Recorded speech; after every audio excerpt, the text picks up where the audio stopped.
Welcome to the Rusted Garden. Today is video number 4 of 6 in growing large tomatoes. We're going to cover a couple of things today.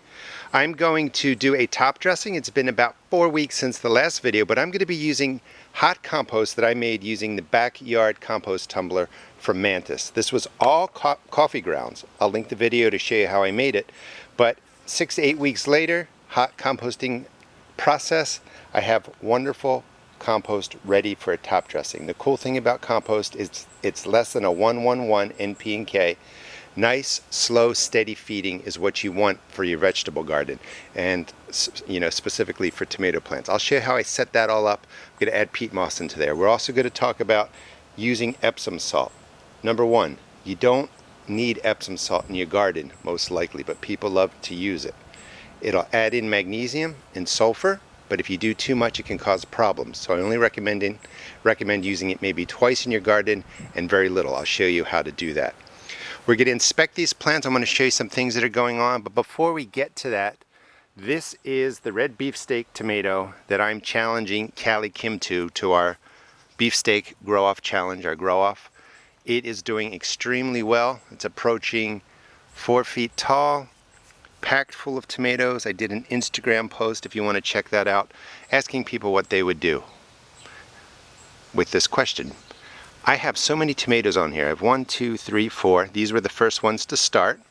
5, 6, 7, 8, 9, 10, 11 back there. Flower clusters over here, up top. And the question was, do I remove flowers? Do I remove tomatoes with the thought of getting one of these, probably that one there, to 1 pound, 2 pound size to win the contest? Or do I leave them all on, or let nature run its course, and I'll just see how many tomatoes I can get from one plant, and if one of them happens to get large enough, then that's going to be the contest winner. And I decided to leave all the tomatoes on there. I'm really curious to see how many tomatoes will come off of this plant. So I'm going to leave them. I'm not going to remove anything. We're going to come over here. These are my other large tomatoes, and I'll show you how I remove flowers and tomatoes to grow that 2 pound, 3 pound. This is a mortgage lifter. That's a delicious variety over there. Both of them produce large tomatoes. All right, so inspection. First thing is regularly, every couple of days, go out in your garden and look around. Look for diseased leaves, look for insects, look for problems. I've been pruning out the bottoms. The plants have been cleaned up. These are all the leaves that I took off from the plants there. And a lot of these had little marks of leaf spot on there. And it was actually this plant here, the Midnight Snack, the Big Beef, and a very few of the Valentine and the Candyland. So inspect your plants. As you're removing leaves, take a look at them, remove anything that looks like it's a problem. Let's see if I can find the ones in here. Now, when I was turning over the leaves, let's see if I can find them right there. I'll zoom in on it. Those are insects, those are aphids. Now, what do? First thing is get a hose and just spray underneath all of your leaves. It's just water. Can't get more organic than that. Aphids are weak. You'll wash a lot of them off. And then come back and inspect again. Now, of course, I'm just going to smash those. You could do that. So this plant has aphids. The other 3 that I just passed did not. And then coming over here, and this isn't probably the most exciting part of the video, but it's really important, because if you catch disease and you catch insects early, you're not going to have huge problems. So coming over to this guy, we see leaf markings like that. They're just a dark green, black on top of there. That's not leaf spot, that's not blight. Those fungus usually have small dots with yellow around it, and that's the leaf dying off. When you turn these over, you can see it looks like they're slightly indented, like something's been chewing on them. So when you see that sign, and there's aphids on the other ones, you start looking around. I found more over here. Same kind of black marks without the yellow ring around it. That's not leaf spot. And then I start seeing these little white specks on there. And I'm not 100% sure, but this is usually what happens with aphids. They start eating the underside of your leaves, sucking the sap out, and as they grow, they molt and they leave their bodies behind, or basically their skin. So there's a minor aphid problem going on. We're going to spray everything under here with water, wash the plants. We're going to get to spraying. Okay, let's go and talk about Epsom salt. It's okay to use Epsom salt. It's magnesium sulfate. It's a chemical salt. It's organic most of the time. Some people will argue it may have contaminants in it, or if it's made by humans and it's not, it gets confusing, but generally speaking, Epsom salt is considered organic. Now, it's a micronutrient, which means your plants don't need a lot of it, and probably because I have clay soil, I have plenty of magnesium, plenty of sulfur. But when your plants are growing and they're at this stage and they're taking life out of the soil, it's okay to add some Epsom salt. But I only want you to think about using it if you need it. It's not a must, and you're only going to use it once at transplant, and you're going to use it once at mid-growth, just like this. How do you set it up? 1 to 2 tablespoons in water, in 1 gallon of water. Mix it well. You could use it as a foliar feed. You don't have to. Some people spray their plant every week with it. It's just not really necessary. I don't want you to feel like you have to do so much to your plants that you damage them by giving them too much. So this is all you do.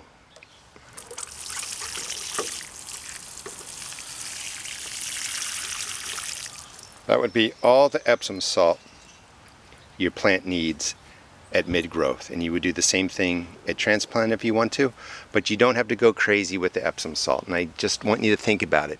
You don't need to give plants that are doing well more fertilizers. You could potentially damage them. Now, this is a midnight snack. A lot of people have been asking me about this tomato. It's an All America Selections winner from 2018. And you can see the purple pigment on there. It's high in anthocyanin, and wherever the sun hits it, it gets this nice purple hue, and when they start to ripen, they look just like that. If you want to subscribe to a YouTube channel that doesn't have any ads run, please check out All America Selections, Flowers and Vegetables. I'm making videos there. There are no ads run. Please subscribe. Just want to show you how to wash the undersides of your plants with a hose. We're going to do that first. Of course, it's very organic. It's just water. We're not going to put down any kind of chemicals, even a little bit, because there's good news. Right down at the bottom, you can see a spider. The water's going to knock that down, but it will come back and make a web, but that's what you want in your garden. The spider will eat the smaller insects that are damaging your plants. Now, when do I wash the undersides? You spray your plants for disease, bug control when you need to, every 7 to 14 days, depending on really the weather. Are you getting a lot of rain? And just how bad the problems are in your garden. So it's somewhere between a 7 and 14 day range. So when I get to that point that I'm going to reapply my sprays, I inspect the plants like we did, and then just spray the undersides. And you would just go start at the bottom, work your way all the way up, and that's all you do. Let me clean the lens of the camera. But that's going to wash off aphids and the smaller bugs, even spider mites. They have an extremely hard time getting back onto your plant, and that's a way to really control the insects. Then we're going to get over here, as soon as I clean up the lens, we're going to spray the sulfur spray on the tomato plant that is using that, and I'll talk about how to make that mix. All right, everything's been washed off. We'll get to the sulfur spray in a second. Just want to be clear with the Epsom salt.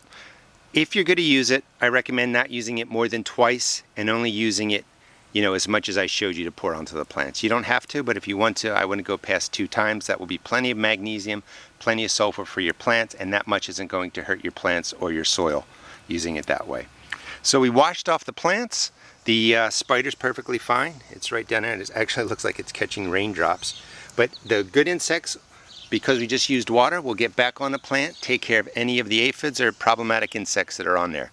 In my garden, again, I've showed you before, I have wildflowers everywhere. The more flowers you have, the more beneficial insects you have coming in. Wanted to show you too, we'll get to that in a second. Those are leaves from the plant over there on my left. I'll show it to you in a second. Just want to show you that pattern.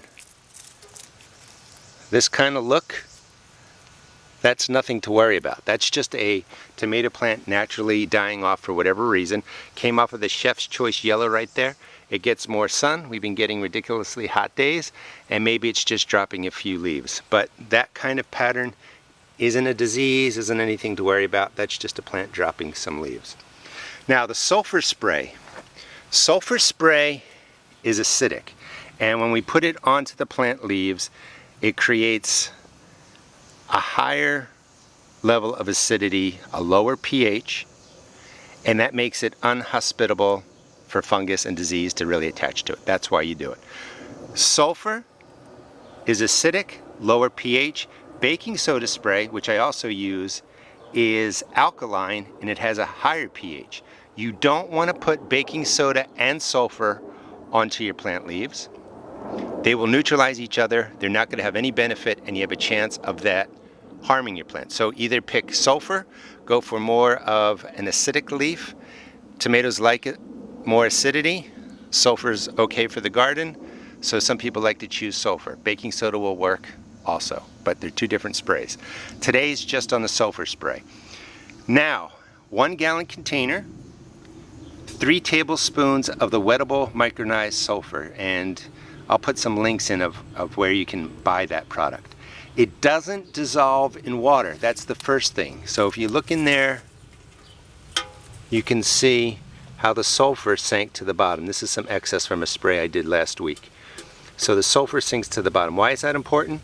Because your sprayer is going to pull water up from the bottom, and if you don't shake this, you know, every time you spray, you may concentrate the sulfur on your leaves. So tip number 1 is test spray, of course. Tip number 2 is to make sure you shake this every time you move to a new plant, and in between as often as you can. So bottom line, shake this often and make sure the sulfur doesn't settle to the bottom. And I don't know how good your eyes are, but you can see an insect right there by my thumb, one up there. Those are the aphids that we washed off the tomatoes when we just did the spray. So they're definitely there, and we're just gonna kill those off. All right, let me set up the tripod so I can show you the spraying. So vigorous shaking. You really wanna make sure that the sulfur doesn't sit on the bottom of the sprayer. Really shake it up. You're gonna start with the stem of the plant, soak the stem, nice fine mist, and then just work your way up the underside. Sulfur will burn your eyes. It has a low toxicity, so you should wear goggles. I'm not. Don't do what I do. Make sure you get the undersides of all the leaves. Disease will take hold from the underside too. Nice fine spray. Stop. Shake it again. Really make sure it stays mixed. It's really important with the sulfur sprays. And then we're going to work away from the top down.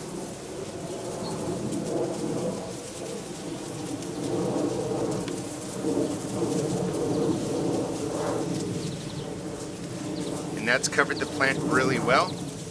We're also going to hit it from a different angle. I'm spending all my time on this side. Let me walk around to the other side. While you're doing that, again, shake the spray.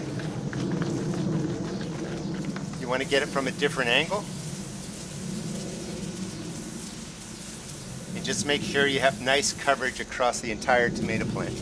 And again, get the undersides of the leaves, get the stem, and you're going to do this every 7 to 14 days. All right, let's move over to the beefsteaks I have over there. We'll stake them up, and I'll show you how I trim back some of the flowers and tomatoes, remove them basically, so that I can get that 2-pound, 3-pound tomato. So this one is the mortgage lifter, and I've taken some of the leaves from the bottom. Again, you remember, you slowly work your way up till you get to about 10-12 inches of space down there by removing the leaves. This guy was put into the ground on June 16th. Today is July 14th, so it's been about 30 days. It's growing nicely. There are no tomatoes forming on here yet. I did find some flowers. There's some nice flower clusters right up here. I'm going to leave all these growing until I see tomatoes on there. When the temperatures get up into the high 90s, 100 degrees, and the nights don't really fall into the cool 70 degrees, your tomatoes often stop setting fruit. You'll see the flowers drop off, and they're just waiting for the right temperatures to produce fruit. It's a way they sort of protect themselves from high temperatures. So this guy's taken care of. Of course, probably by the time we do video 5, there'll be a 8-foot stake put in here to take care of this plant. But when we come over to the delicious variety, also put in as a transplant on 616, wonderful growth up top, nice and green, and we come down and we can see right in there 3 tomatoes. So I'm going to keep the largest one in the back and the one in the middle. I'm just going to put 2 tomato plants. I'm just going to leave 2 tomatoes on there, and we're going to remove, let's see if I can get that in there, and cut that one off. So there's going to let 2 grow on there. And then as I come up higher, I have more flower clusters forming. I got one right in there. I'm going to just remove that. And I have another one right over here. I'll let that flower. But for this one, I'm really concentrating on getting that 2 or 3 pound tomato. The delicious variety can really yield 3, 4, 5 pound tomatoes, and for a long time this variety held the record of a tomato. I can't remember the exact number, but it was well over 5 pounds. So this is going to be one that I try and grow, you know, a record-breaking tomato.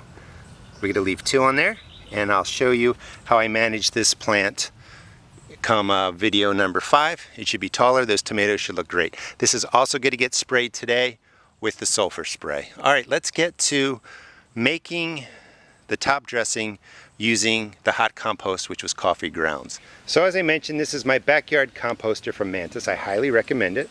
Today is July 14th.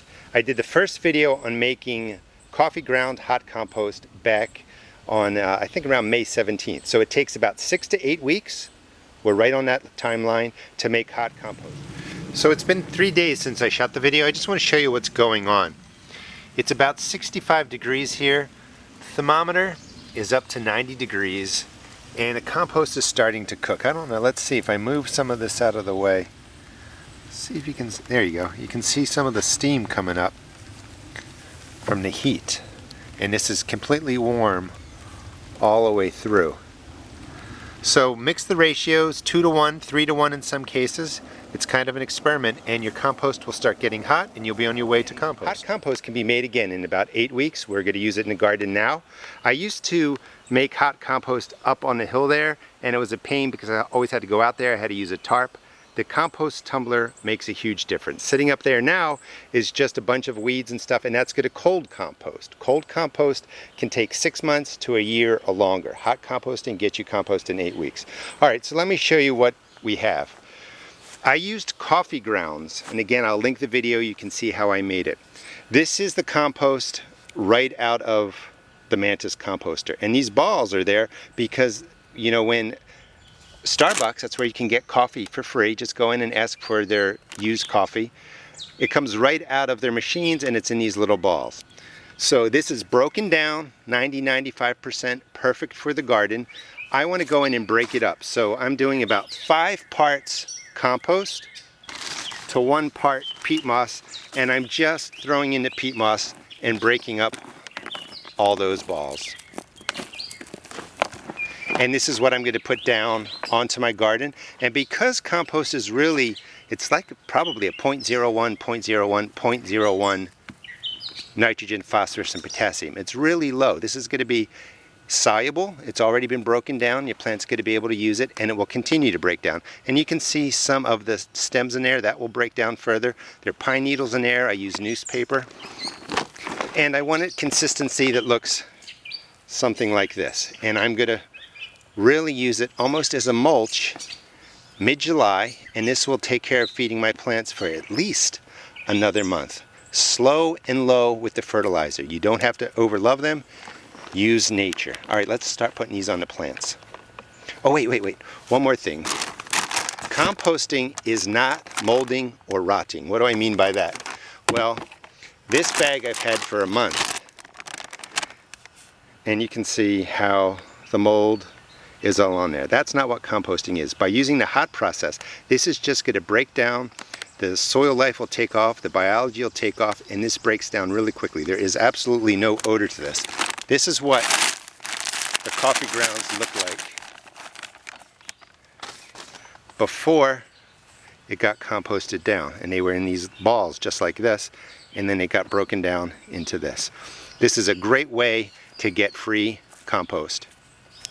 Go to Starbucks, go to Dunkin' Donuts, go anywhere and get coffee grounds. All right, back to the plants. So we talked about top dressing in the previous video, but I wanted to explain to you a little bit of why it works again. So your tomato stem goes into the ground. Right about here you can see surface roots coming out. These surface roots will cover this entire space. All these tomatoes have surface roots that are mingling together. You can see one there I just dug up. When you top dress, you are setting your compost down on top. It's already broken down 95% of the way there, which means when it rains or you water, the broken down organic matter is going to be soluble and easily picked up by this plant right away. This was the cloche I used in the first video.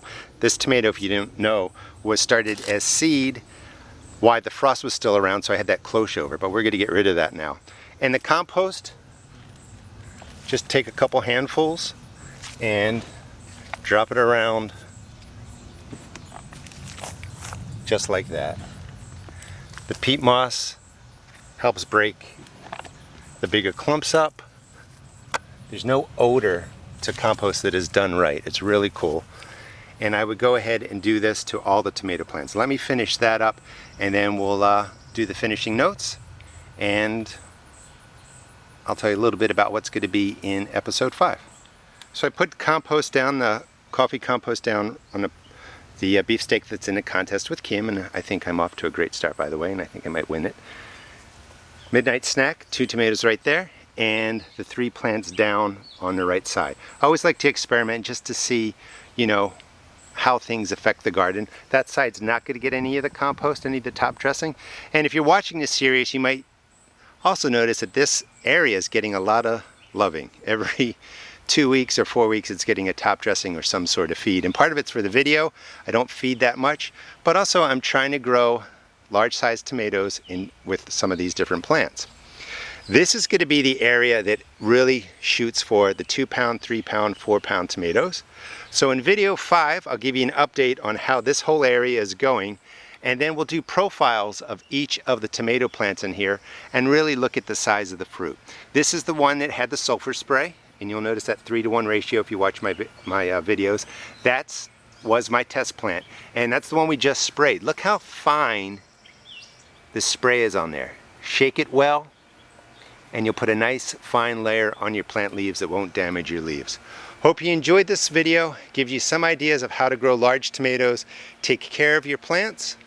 I highly recommend the Mantis Back Porch Compost Tumbler. I'll put a link in and you can check out their place. Thanks for watching, and please check out my seed shop at www.therustedgarden.com. Thanks for watching.